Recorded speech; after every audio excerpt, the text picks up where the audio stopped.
하나님 말씀을 보겠습니다. 창세기 24장입니다. 1절부터 9절까지. 창세기 24장 1절부터 9절까지입니다. 다 같이 읽겠습니다. 시작. 아브라함이 나이가 많아 늙었고 여호와께서 그에게 범사에 복을 주셨더라. 아브라함이 자기 집 모든 소유를 맡은 늙은 종에게 이르되 청하건대 내 허벅지 밑에 내 손을 넣어라. 내가 너에게 하늘의 하나님 땅의 하나님이신 여호와를 가리켜 맹세하게 하노니 너는 내가 거주하는 이 지방 가나안 족속의 딸 중에서 내 아들을 위하여 아내를 택하지 말고 내 고향 내 족속에게로 가서 내 아들 이삭을 위하여 아내를 택하라. 종이 이르되 여자가 나를 따라 이 땅으로 오려 하지 아니하거든 내가 주인의 아들을 주인이 나오신 땅으로 인도하여 돌아가리이까. 아브라함이 그에게 이르되 내 아들을 그리로 데리고 돌아가지 아니하도록 하라.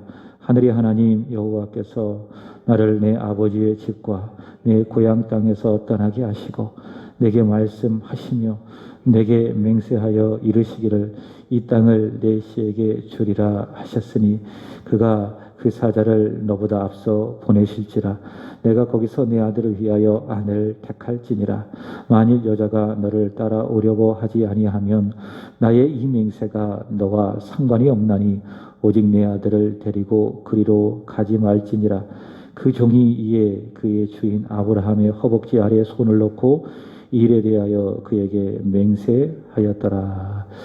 아멘. 오늘 이 자리에 나오신 여러분들을 주님의 이름으로 환영하고 축복합니다. 그리고 온라인으로 이 시간을 주님 앞에 드리며 또 하루를 마감하는 여러분도 주님의 이름으로 사랑하고 축복합니다. 우리 세한교회는 참 좋은 교회입니다. 하나님이 임재하시고 하나님이 역사하시는 좋은 교회입니다. 그 증거가 한 분 한 분이 너무도 믿음에 있어서 좋은 분이라고 하는 것이죠. 그래서 우리 교회는 이 코로나 상황으로 인해서 신앙에 있어서 예배에 있어서 낙오된 분들도 거의 없고 거의 다 주일이면 주 앞에 나와 예배하는 한 분 한 분, 그런 분들을 볼 때에 참 믿음에 좋은 사람이다. 그런 분들이 섬기고 있는 우리 세한교회는 참 좋은 교회다. 이런 생각을 해봅니다. 그리고 이 좋은 교회에 담임 목회를 할 수 있다라고 하는 것이 저에게 큰 행복이고 또 축복이라고 저는 한순간도 의심하지 않고 또 굳게 믿고 있습니다. 그래서 한 분 한 분이 오면은 참 고맙고 그래서 최고의 말씀으로 또 성도들을 섬겨야 되겠다라고 하는 그 거룩한 부담을 가지고 있습니다. 지난 한 주간 동안도 정말 기도를 많이 했습니다. 우리 성도님들이 주일날 와서 예배를 드리는데 한 분도 굶주리고 가지 않도록 도와주옵소서. 꼭 예비하신 하나님의 말씀을 받고 은혜 받고 영적으로 충만하고 그래서 한 주를 살아갈 수 있도록 도와주옵소서. 그렇게 이제 기도를 하고 어제 예배를 섬겼는데 그래서 나온 분들이 고맙고 또 나오지 못한 분들 보면 마음속으로 걱정이 되고 그래서 우리 어제 정순영 집사님이 못 나오셨잖아요. 안 나오신 게 아니라 못 나오신 건데 안 나오신 건 굉장히 허전하시더라고요. 항상 저 자리에 앉으셔가지고 말씀을 잘 듣고 있는 예배를 잘 드리고 있는 모습을 보면 제가 굉장히 힘이 나요. 근데 안 계시니까는 마음이 굉장히 허전하고 또 이렇게 보니까 또 마음이 편안하고 그래서 이렇게 말하고 싶습니다. 우리는 꼭 함께 갈 수밖에 없는 그런 사이다. 천국까지 손 꼭 붙잡고 함께 가야 되겠다. 이런 생각을 해보게 되는 겁니다. 어쨌든 오늘 여기에 나오신 분들 또 온라인으로 예배하시는 분들 강성미 집사님이 오늘 온라인으로 예배하고 있는지 또 잘 모르겠지만 어쨌든 멀리에서 계신 우리 강성미 집사님 부부도 환영하고 또 온라인으로 또 예배하시는 이성희 권사님도 제가 알고 있는데 환영하고 또 그 외의 분들이 누구인지 모르겠어요. 어쨌든 모든 분들을 환영하고 축복하고 여러분 한 분 한 분을 사랑하고 진심으로 존중합니다. 자, 오늘의 말씀은 믿음의 조상 아브라함의 이야기입니다. 오늘 읽은 본문 1절부터 9절까지 그리고 25장에 가보면 아브라함의 죽음에 대한 그런 기록이 있는데 25장까지 성경은 믿음의 조상 아브라함의 이야기가 이제 그 기록에서 마무리됩니다. 아브라함의 이야기는 이렇게 많은 분량을 할애해서 성경이 기록을 하고 있는데 그의 시스는 다 썩어 없어졌죠. 그러나 남긴 것이 있습니다. 그것이 무엇인가 하면 믿음입니다. 믿음. 그래서 아브라함은 이 세상에 없지만 그러나 그의 믿음이 여전히 살아있어서 성경을 읽는 우리 모두에게 믿음 갖기를 우리에게 외치고 있다라고 하는 것입니다. 우리 믿음의 사람들이 이 세상을 살아가며 남길 수 있는 유일한 것이 하나 있다면 그것이 무엇입니까? 믿음이에요. 세상 사람들은 이름을 남기려고 하고 명예를 남기려고 하고 또 재산을 남겨서 누군가에게 자기가 사랑하는 자식에게 주려고 하기도 하고 그러나 우리 예수 믿는 사람들은 가장 필요한 것 무엇이냐? 믿음이다. 그리고 우리가 이 세상을 따라갈 때에 이 세상에 남겨야 될 것이 하나 있다면 그것이 무엇이다? 믿음이다. 바로 그런 사실을 우리는 아브라함의 이야기를 통해서 보게 되어지는 것입니다. 호랑이는 주고 가죽을 남기고 사람은 주고 이름을 남기고 우리 믿음의 사람들은 주고 믿음을 남기는 거예요. 그리고 예수를 잘 믿고 섬겼던 그 증거 교회를 남기며 이 세상을 살아가게 되는 것입니다. 자, 그것이 바로 우리가 아브라함의 이야기, 어제 새벽에 전했던 것처럼 사라의 죽음을 통해서도 그 사실을 전해드렸는데 하나님은요, 아브라함을 선택하셔서 그가 살던 땅 갈대아 우르에서 불러주시고 그런 모든 민족이 복을 받게 하는 복의 통로로 세워주셨습니다. 복의 통로로 그를 부르시고 세워주셨다. 근데 하나님이 원하시는 하나님의 수준에서의 믿음의 사람, 복의 통로가 되기 위해서는 아브라함에게 있어서 시간이 필요한 거예요. 그러니까 아브라함이 부름을 받았을 때 그의 나이가 75세인데 그 수준에서 하나님의 그 수준의 복의 통로는 될 수 없는 겁니다. 그래서 하나님께서는 시간을 주시고 또 그 시간 가운데 아브라함의 인생 가운데에 간섭해 주시고 기적을 보여주시고 또 말씀하여 주셔서 아브라함의 믿음의 수준을 소위 말해서 업그레이드 시킨 겁니다. 그래서 최고로 업그레이드가 잘 돼서 그것이 확인되어진 사건이 무엇인가 하면 창세기 22장에 독자 이삭을 번제로 드린 사건이다 라고 한 거예요. 그동안 아브라함의 믿음은 어떤 생각에 있었던 믿음, 이론적인 믿음이었다면 이 믿음이 순종을 통해서 꽃이 활짝 피었던 사건이 무엇인가 하면 독자 이삭을 하나님께 번제로 드리려고 했던 그 사건이라고 하는 것이죠. 그래서 말씀을 드렸습니다. 하나님은 순종을 통해서 일하신다. 우리의 믿음, 그 믿음의 증거인 순종을 통해서 하나님은 일하신다. 아브라함이 번제를 드린 그 순종을 통해서 하나님은 말씀하시고 일해 주신 것입니다. 그래서 하나님은 그 순종을 통해서 예수 그리스도의 예표를 다 보여주셨죠. 이삭 대신에 수풀에 뿔에 걸린 어린 양을 하나님 앞에 번제로 드렸습니다. 그 수풀은 누구를 가리킨다고 이야기했죠? 예수님. 그리고 그 모리아 땅은 장차 솔로몬이 성전이 건축되어질 장소이고 또 예수 그리스도께서 우리를 위해서 달리신 그 십자가의 언덕 골고다라고 이야기했죠. 자, 이런 사실을 통해서 하나님은 아브라함의 순종, 그 순종을 기뻐하시고 그 순종을 통해서 일하셔서 복음의 분명한 사실을 계시하여 주셨다. 그래서 하나님은 믿음을 기뻐하세요. 그리고 순종을 기뻐하세요. 그리고 그 순종을 통해서 일하시는 겁니다. 생각해 보세요. 불순종하는 사람에게 하나님이 역사하시겠습니까? 물론 하나님은 전능하시기 때문에 충분히 일할 수 있습니다. 그러나 하나님의 방법은 하나님이 기뻐하시는 건 뭐냐? 우리의 믿음, 또 믿음의 증거인 순종을 원하신다. 그 순종을 통해서 하나님은 일하시는 거예요. 사울을 보세요. 사울왕을 보세요. 불순종했잖아요. 하나님 일하십니까? 일하시지 않습니까? 절대로 일하시지 않습니다. 버리셔요. 그러나 다윗을 보십시오. 다윗은 물론 그가 믿음에 있어서 실패함도 많이 있었지만 그러나 사도행전 13장 22절에 나온 것처럼 내가 이새의 아들 다윗을 보니 내 마음에 합한 사람이라. 왜 그렇게 말씀하셨을까요? 믿음으로 살고 늘 순종하려고 애썼기 때문에, 순종했기 때문에 하나님은 다윗을 그렇게 말씀하신 것이죠. 그렇게 순종하는 다윗을 통해서 하나님은 일하시고 다윗 왕궁이라고 하는 이스라엘의 좋은 왕국을 형성하셔서 하나님은 역사 속에서 하나님의 나라를 활짝 꽃을 피워 주셨어요. 그래서 하나님은 순종을 통해서 일하신다. 그래서 하나님 앞에 쓰임 받으려면 어떻게 해야 됩니까? 순종하셔야 돼요. 순종하지 않고 내가 하나님께 쓰임 받기를 원한다? 가당치 않아요. 교회도 마찬가지예요. 순종이 능력이에요.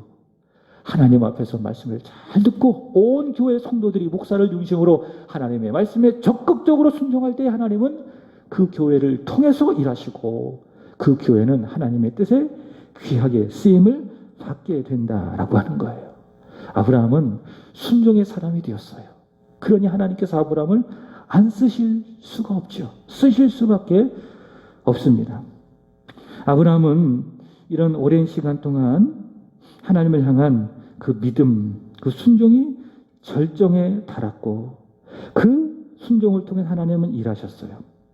아브라함은 하나님의 말씀에 철저하게 순종하는 순종의 사람, 하나님을 신뢰하는 진짜 언약의 사람, 믿음의 사람이 되었습니다. 오직 하나님의 마음으로, 하나님의 생각으로 충만한 사람. 제가 군대에 있었을 때에 군기가 팍 들잖아요.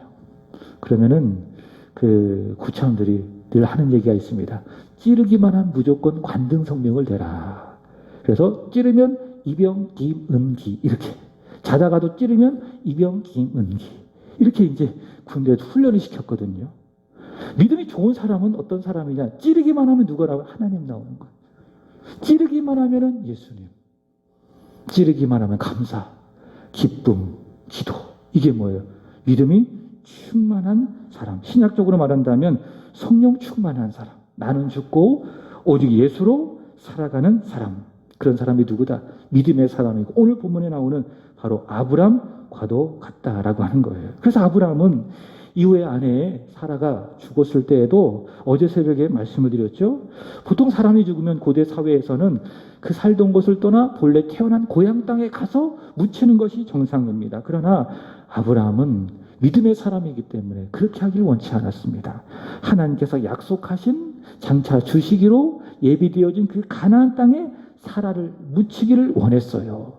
그래서 헷족속에게 가서 에브론에게 가서 은 400세겔을 주고 막벨라 굴을 사서 거기에다가 사라를 묻게 되었습니다. 자, 오늘 읽은 본문도 같습니다. 모든 일들을 믿음으로 보고 믿음으로 해석하고 믿음으로 행하는 아브라함의 모습, 그 모습을 잘 볼 수가 있습니다. 자, 이제 자신은 곧 세상을 떠나지만 그러나 하나님의 언약은 살아있어서 그 아들 이삭을 통해서 이루어져야 하기 때문에 그 이삭의 아내는 아브라함의 생각에 이 땅 가나안 사람이 되어서는 안 되겠다. 내 아내, 내가 먼저 보낸 내 아내 사라처럼 나의 고향 사람이 되어야 하겠다.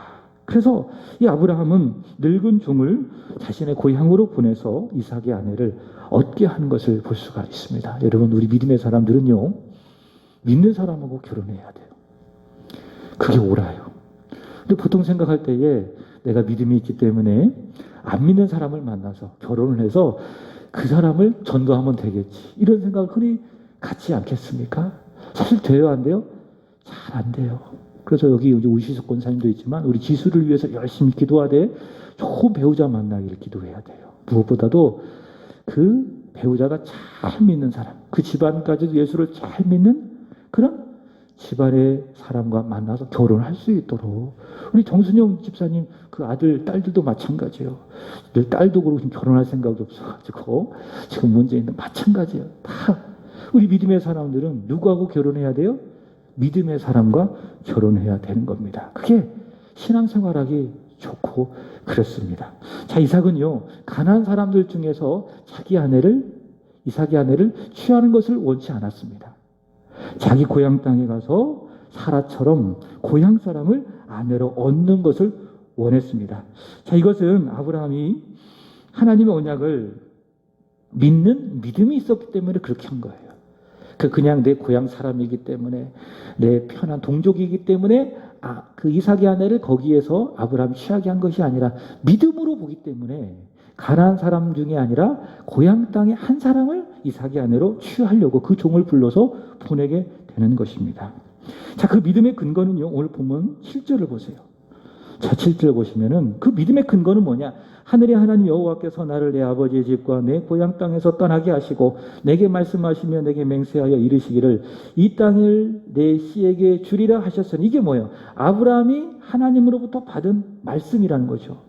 이 말씀이 있기 때문에 아브라함은 믿음은 뭡니까? 자, 보세요. 그가 그 사자를 너보다 앞서 보낼지라 내가 거기서 내 아들을 위하여 내 아내를 택할지니라. 인간적인 생각에 내 고향에서 한 사람을 취해서 이삭의 아내를 갖게 하는 것이 그런 의미가 아니라 하나님의 말씀에 근거해서 아브라함 믿는 것이죠. 하나님께서 내게 맹세하여 이르기를 이 땅을 내 씨에게 주리라 하는 이 하나님의 말씀이 있기 때문에 아브라함의 믿음은 뭡니까? 아브라함의 고향에 가서 한 사람을 취해서 이삭의 아내로 삼아야 한다라고 하는 것이 아브라함의 믿음이라고 하는 거예요. 여러분, 우리의 믿음은요, 하나님의 말씀이 근거가 되어야 합니다. 내용 없이 믿는 것을 뭐라고 이야기하는가 하면 맹신이라고 이야기해요. 맹신. 그래서 무조건 믿습니다. 믿습니다. 라고 하면은 우리는 심각하게 따져봐요. 그럼 뭘 믿느냐? 그럼 그 믿는 내용을 내가 가지고 있어야 돼요. 그래, 그것이 믿음이 되는 것입니다. 그래서 우리의 믿음에는 항상 믿음의 대상이 있어야 되고 믿음의 내용이 있어야 되는데 그 내용은 뭐냐? 하나님의 말씀이에요. 말씀. 그래서 말씀을 계속 읽잖아요. 말씀을 계속 듣잖아요. 그럼 뭐가 생기는 줄 알아요? 믿음이 생기는 거예요. 그래서 로마서 10장 17절에 이야기하기를 믿음은 들음에서 난다. 그리스도의 말씀을 자꾸 들으면 들을수록 내 안에 무엇이 생깁니까? 믿음이 생기고 계속 또 읽으면 읽고 묵상하면 묵상할수록 믿음이 깊어지고 믿음이 좋아지고 믿음이 성숙할 수밖에 없다라고 하는 거예요. 그래서 믿음의 사람들은 항상 믿음의 내용을 가지고 있어야 된다라고 하는 거예요. 어제 우리 교회 우편으로 계룡시에서 계룡교회로부터 편지가 하나 왔습니다. 그러니까 냄새가 좀 나더라고요. 수신자만 있어요. 손수 써가지고 계룡교회에서 보냈습니다. 라고 하는 그 내용의 편지가 왔습니다. 내용을 딱 봤더니 냄새가 났더니 알고 봤더니 신천지에서 보냈더라고요. 뭐라고 이야기하는가 하면 한 부분만 읽어드리겠습니다. 개신교회는 교리가 없고 신천지에는 계시록까지 통달하는 교리가 있습니다. 이렇게 이야기하더라고요. 아주 신천지라고 대놓고 이야기하는 거예요. 신천지에만 믿음이 있다. 신천지에만 말씀이 있다. 신천지에만 교리가 있다. 그렇게 이야기하는 거예요. 여러분, 만약에 우리 기독교에 교리가 없었다면, 말씀의 내용이 없었다면, 믿음의 내용이 없었다면 2000년 동안 교회가 있었겠습니까? 없었어요. 사기치고 있는 거예요. 사람 미혹하고 있는 거예요. 어떻게 교회가 믿음의 내용 없이 믿을 수 있었겠어요? 그럼 그게 사기 집단이지. 사이비 종교 집단이지. 2000년 동안 교회가 끊임없이 핍박 속에서도 교회의 모습을 갖고 여기까지 올 수 있었던 것은 단 하나예요. 믿음의 내용이 있기 때문에. 그 믿음의 내용이 대표적으로 무엇입니까? 우리가 믿고 고백하는 사도신경이 그게 우리가 믿고 있는 믿음의 내용이고 우리가 가지고 있는 성경의 교리예요. 근데 신천지는 그게 믿음의 내용이 아니라고 이야기하죠. 없다라고 이야기하죠. 그게 뭐예요? 그게 미혹하는 거예요. 그게 영혼의 독이라고 하는 거예요. 아브라함은 믿음이 있었어요.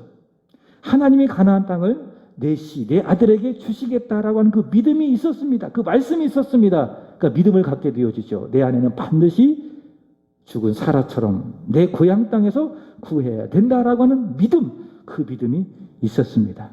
그래서 아브라함은 늙은 종을 불러서 3절의 말씀을 보시면 분명하게 이야기하죠.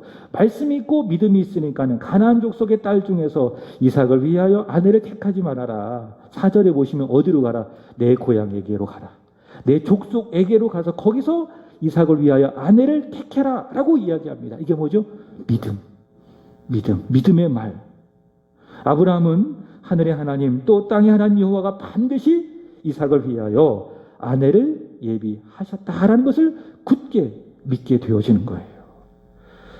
자, 그는 하나님이 자신에게 주시는 언약을 이어갈 이삭의 배우자를 정하는 모든 문제를 이렇게 다 믿음으로 보고 믿음으로 대처하고 믿음으로 대응하고 있습니다. 노련한 중의 선택과 판단보다는 하나님의 말씀을 이삭을 위한 하나님의 예비하심이 있다라고 하는 것을 아브라함은 더욱 신뢰하고 있었습니다. 경험보다는 하나님의 말씀을 신뢰하고 있었다. 이게 믿음 아니겠습니까? 이런 아브라함을 보면서 저는 히브리서 11장에 나오는 믿음의 정의가 더 분명하게 떠올라요. 믿음이 뭐냐?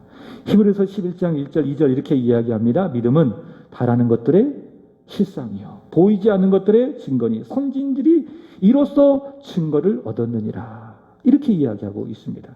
보이는 것을 믿지 않았다. 눈앞에 있는 현실을 보고 믿지 않았다. 보이진 않았지만 그러나 보이지 않는 상황과 그 현실 가운데에 그 현실을 넘어 역사하시는 하나님을 신뢰하며 하나님 말씀만을 믿고 그 현실 가운데에 내가 바라는 것들을 마치 내가 소유했던 것처럼 100% 확신했다. 그것이 바로 무엇이다? 믿음이다. 믿음. 아브라함은 바로 그런 믿음으로써 믿음의 사람이라고 하는 증거를 받게 되었다라고 하는 것이에요. 그리고 그 믿음은요, 히브리서 11장 6절의 말씀을 보시면은 하나님이 기뻐하신다. 믿음이 없이는 하나님을 기쁘게 하지 못하나니 하나님께 나아가는 자 반드시 그가 계신 것과 또한 그가 찾는 이에게 상 주시는 이심을 믿어야 할지니라. 무엇으로 하나님 기쁘시게 한다고요? 믿음으로. 믿음은 바라는 것들의 실상, 보이지 않는 것들의 증거, 바로 그 믿음을 가지고 우리가 살아갈 때에 하나님은 그 믿음 보시고 크게 기뻐하신다라고 하는 거예요. 그 믿음은 오늘 나에게 주어진 현실만을 보는 것이 아니에요. 그 현실 가운데에 그 현실을 뛰어넘어 역사하시는 하나님, 그 하나님의 말씀, 그 하나님 때문에 하나님의 말씀 때문에 오늘 나의 현실 속에서 마치 그것이 나에게 사실처럼 이루어진 것처럼 내가 여기고 그것을 100% 확신하는 게 뭐예요? 그것이 바로 믿음이다. 우리 믿음의 조상들이 다 그런 믿음을 가지고 살았다라고 하는 것이죠. 그리고 우리에게 도전하는 거예요. 우리도 역시 그런 믿음을 가지고 살아가야 된다. 한 사람 한 사람이 다 믿음의 영웅이 되어야 된다라고 하는 거예요. 여러분, 우리가 살아가고 있는 곳이 있습니다. 그것이 가정이든지 또 내가 일하고 있는 일터와 직장이든지 어떻게 보셔야 돼요? 자녀가 있구나. 이런 상황이로구나. 이렇게 보셔서는 안 돼요. 믿음이 있다면 믿음의 안경으로 보셔야 돼요. 그래 해석이 되는 거예요. 하나님이 역사하는구나. 하나님이 나를 위하여 예비한 것이 있구나. 지금 보이지 않지만은 하나님이 역사하시니 하나님이 일하시니 그것이 마치 나에게 100% 이루어진 것처럼 내가 갖는 거예요. 그 믿음은 보이지 않는 것들의 증거, 바라는 것들의 실상이라는 의미가 바로 그런 의미이다라고 하는 것이죠. 말씀을 정리합니다. 믿음이 세상을 이깁니다. 믿음으로 보고 믿음으로 해석하고 믿음으로 살아감으로 말미암아 하나님 아버지를 크게 기쁘시게 해야 되는 저와 여러분, 우리 세안교회 모든 성도님들이 되시기를 주 이름으로 축복합니다. 기도하겠습니다. 살아계신 하나님, 아브라함이 아들 이삭을 위하여 얻을 아내를 가나안 땅에 여인을 택하지 아니하고 고향 땅으로 보내 여인을 택하게 한 것은 하나님께서 아브라함에게 주셨던 말씀 때문이었고, 그 말씀 가운데 아브라함은 믿음으로 그 늙은 종에게 고향 땅에 가서 이삭을 위한 아내를 얻으라 이야기하였습니다. 이런 아브라함의 믿음, 바라는 것들의 실상이요 보이지 않는 것들의 증거임을 주여 우리는 믿습니다. 이런 믿음 가운데에 저희들도 살아가게 하여 주옵소서. 오늘 눈앞에 보여지는 현실과 상황 가운데에 함몰되어져서 거기에 허우적거리는 사람들이 아니라 그 속에서, 그 뛰어넘어 살아 역사하시는 하나님, 그리고 약속하신 하나님의 말씀을 보며 오늘 그 하나님의 말씀이 나에게 100% 이루어진 것처럼 확신하는 가운데에 믿음으로 살게 하여 주옵소서.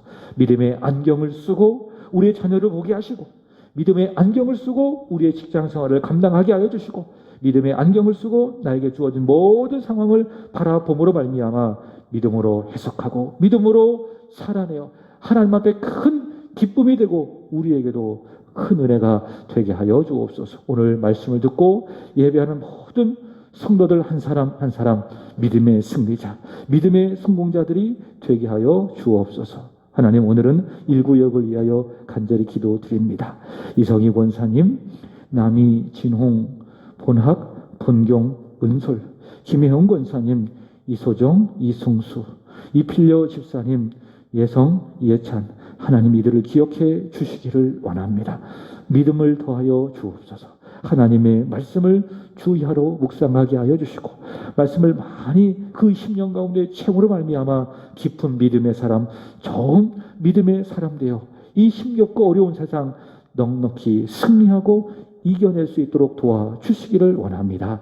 하나님, 해외에서 머물고 있는 자녀가 있습니다. 또 지방에서 타지에서 머물고 있는 자녀들이 있습니다. 하나님, 불쌍히 여겨주시고 긍휼히 여겨주시고 오늘 하루도 예비하신 하나님의 은혜, 다가오는 하루도 예비하신 하나님의 은혜가 충만하게 하여 주옵소서. 오직 하나님의 은혜로, 또 은혜를 따라 믿음으로 살아가는 믿음의 승리자들이 되게 하여 주옵소서. 1구역의 부흥이 우리 세한교회의 부흥, 하나님 나라의 부흥이 되게 하여 주옵소서. 이후로도 하나님께 기도하겠사오니 우리 가운데 살아계신 하나님께 간절히 기도하는 것마다 응답받는 기도의 사람, 응답의 사람 되게 하여 주옵소서. 감사하며 구주 예수 그리스도의 이름으로 기도하옵나이다.